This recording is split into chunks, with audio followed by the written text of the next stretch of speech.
It's like if Overlord and Ghost Ship had a baby, but it was only the worst parts of both of those movies that made said baby. I'm John Rethlin with my review of Blood Vessel. Here's the spoiler-free part of this review, even though you probably can guess that I didn't really like this movie at all. You have a bunch of cliched characters on a lifeboat in 1945 in the North Atlantic. An American captain, a guy that played Longmire in the series Longmire. I know, bit of a stretch that was. A British girl, a British intelligence officer, a black guy who's a cook, that's really the only backstory we get from him, a crazy New Yorker, East Coast guy, and a Russian guy. And this crazy cast of cliched characters are just floating around, arguing with each other because they're, stranded, they're running out of rations. They happen upon a Nazi vessel that has everything they need, and they're just happy to get, their feet on something solid so they don't have to keep floating around in the Atlantic. Now they can float around in the North Atlantic on an even bigger vehicle.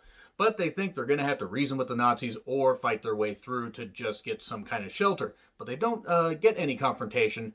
And then as they explore, they find out that there's something really bad going on this ship.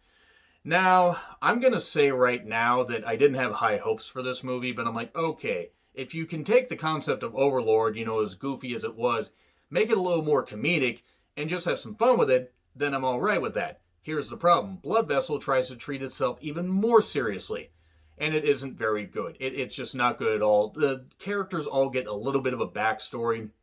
One has lost a child. One, his wife remarried after he was, he was at war for a while, and she thought that he was dead. She found out that, it's like it was reported that he was dead, and then you got a backstory with the Russian guy, a little bit of a backstory with the black guy, and then, the guy from Longmire is also in it. It just...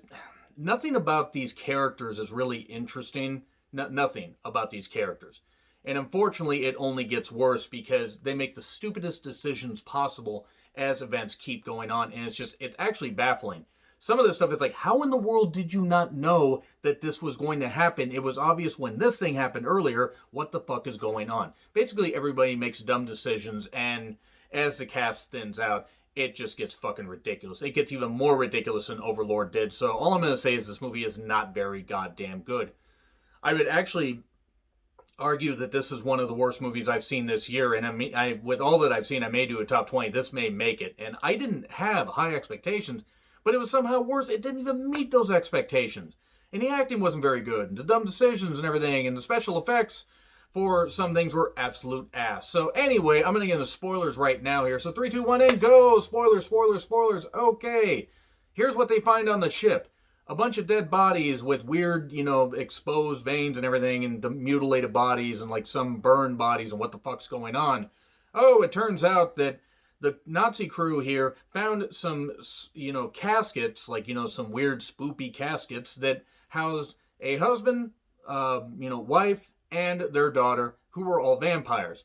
And I'm going to say right now, the special effects here were some of the worst that I've seen in a while. I mean, this is one of the goofiest looking, set of monsters that I've seen in quite some time. And there really wasn't all that much mystery, because for a while the crew's just discovering stuff. After the guy from Longmire, who seemingly didn't want to be in this movie very long, just ends up dying in the first little bit. I think within the first 8 to 9 minutes, it's absolutely hilarious how he dies. Just gets cut up in the propeller. And then from there, everybody's trying to, discover what's going on. Everybody's got their own agenda and everything. There's infighting. And then they find this girl in this gas mask. Well, she ends up biting the one other woman that's in the cast. And then it's pretty obvious that this girl is obviously a vampire, or some kind of vampire. And as things go on, as one of the characters ends up freeing one of the other, the main vampire, the patriarch of the vampire family, if you will, Strigoi, I believe, is what the name was, that was given to him by one of the by the Russian guy, I think is based on some, grim fairy tale, or just some fairy tale they were told as kids. It's Strigoi, his wife, Strigai, I assume, or Strigi, I'm not really sure, and the daughter, Maya. So here's the thing, though. This guy can bite you, and if he doesn't kill you, he can control you. But now knowing that, some of the characters knowing that, they still try to rescue the woman that was bit seemingly in the beginning. She was the first one bit. How in the world did you not gather that maybe we shouldn't go after this woman because she's going to be controlled by, this vampire creature? And why in the world would you keep making dumb decisions like opening doors you shouldn't open, and just, I don't know, crafting a freaking lifeboat. The lifeboats were all destroyed out of, like, freaking tissue paper and stuff like that, or just out of some kind of supplies, and freaking try to float in the goddamn ocean. Eventually, one of the characters, a British intelligence officer, I didn't commit any of these names to memory, I don't fucking care, gets a hold of, some German, a German radio station, seemingly, or like, a radio tower, and it's like, hey, we're in trouble, and they're going to send somebody out. Now, eventually, rescue does come, but not before so many characters are bit. The one guy that survives manages to get the woman that was bit off the goddamn boat after the daughter was dispatched, after the wife was dispatched.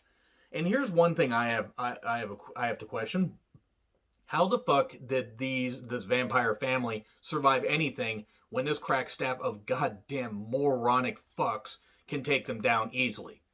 Like, nobody had any good, characterization. Everybody would just seemingly have flashbacks at the worst goddamn times. One guy would see his wife that he wanted to see again, and the woman saw, her daughter that she had lost, and it's just fucking stupid. And the special effects, the fucking goddamn Strigoi, or whatever the hell you want to call him, it's like a gargoyle bat vampire creature that was fucking rotten looking.